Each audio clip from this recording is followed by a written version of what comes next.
All right now. Yeah, we got you. There you go. All right, you good? Perfect. Okay. Let me know if you guys can see my screen. Yeah. Now We we can see good. it. We can see it. You Okay, good. perfect. So once again, kudos to the King, LeBron, for his win last night. The title of tonight's talk is going to be Defense Wins Championships. So I want to show you what to do to protect yourself from being robbed of fees and expenses, because everyone talks about gains, but people don't, I think, stress enough how bad losses can affect your retirement, or what I would like to call your freedom account. So once again, if you want the easiest and fastest way to know which companies to buy and where to get in, join the stock club. The results have been pretty damn amazing, if I say so myself, and Rashad will put the link in for you guys. I appreciate you. So my vision is to give you what you need so the next 4 generations of your family will know how to invest. So we've already gone over fundamentals and how to assess a company. We went over technicals, right? Now I want to give you the last pieces that you need to be able to evaluate a company on your own, so you never need anyone else, including us, and you can pass this information down to your family. So this is what we really want to get to. Depending on where your journey starts or where you are, this is where we want to get to. The top of the mountain. Legacy. This is absolute true freedom. You're able to take care of yourself, your family, your friends. This is the hierarchy needs by Maslow, but the financial spin on it. So I want you in your notebook or in your phone to write down where you are on this pyramid. And I'll give you about 5 more seconds to do so. In 2 years, worst case scenario, if you're down here, I want you to aim to be here at the accumulating wealth phase of your life. Or if you already are accumulating wealth, I want you in 2.5 years to be focused on being at the legacy portion. So Bloomberg, you guys posted it last week. You saw it. 401k fees are eating your retirement savings, and half of Americans don't have enough for retirement. And this is the thing where we have to really break down every single part of what takes away from your long-term account. 20 billion collectively will be added annually to the nest eggs of Americans, even if just 0.4% in fees were cut. And over the course of your lifetime, let's look at how this adds up. I know they seem minuscule at first, but once you go through them, they have damning effects on your money. So even if you just get 5% in fees over the lifetime of your retirement account, and let's be honest, there are not many places that are going to charge you a 5% fee over 30 years. But if they did, just even 5% over 500K, that's 25 grand lost. 5% in fees over the lifetime of your retirement account. If you have $1 million, that's 50 grand lost. Most of you are paying between 2 to 4%. So I know you are losing much more than that. But look at this. Let's say you invested $1 million over a 30-year period, and you put it into the S&P 500, which has been screaming at you like crazy. If you paid a 1% annual fee, you would have $7.61 million. But look how much different it is just paying a 3% annual fee. So it's millions of dollars being taken out of your account for almost nothing, because most advisors did not call you in March and April when the market was falling apart. So you must do everything you can to cut fees and expenses as close to zero as possible. So of course you guys are going to ask, what can I do to reduce my fees? Okay, great. Let's walk you through it. First, we've talked about this before.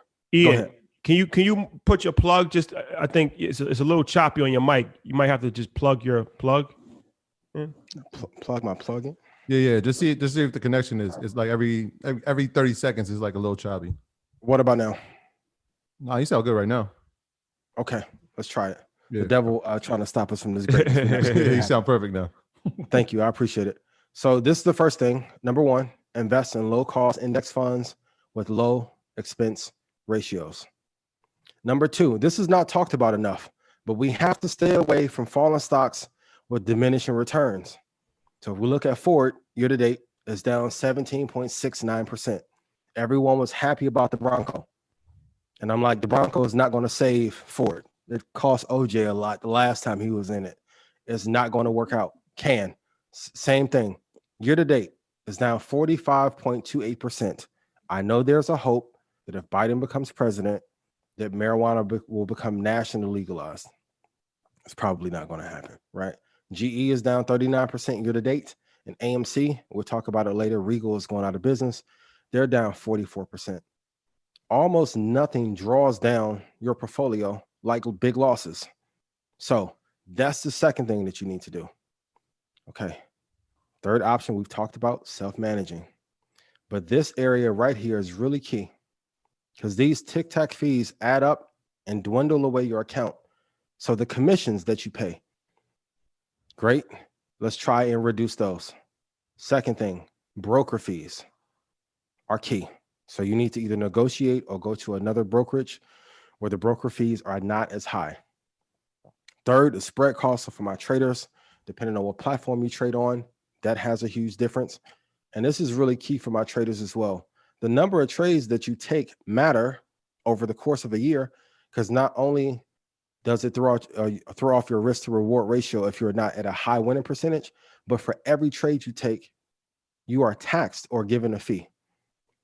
So you have to add that into the cost as well. So if you take 88 trades on a year, and let's say you're doing it on TD Ameritrade, think of some, I love you, I appreciate you, but the costs are high to do trades there, you would be better off going to a broker where the fee cost isn't as high, and then mutual funds. Most of you are paying 1.3 to 1.4% transaction cost per year. So all of these fees together can add up to an additional 7 to 8%, but we're not looking at it.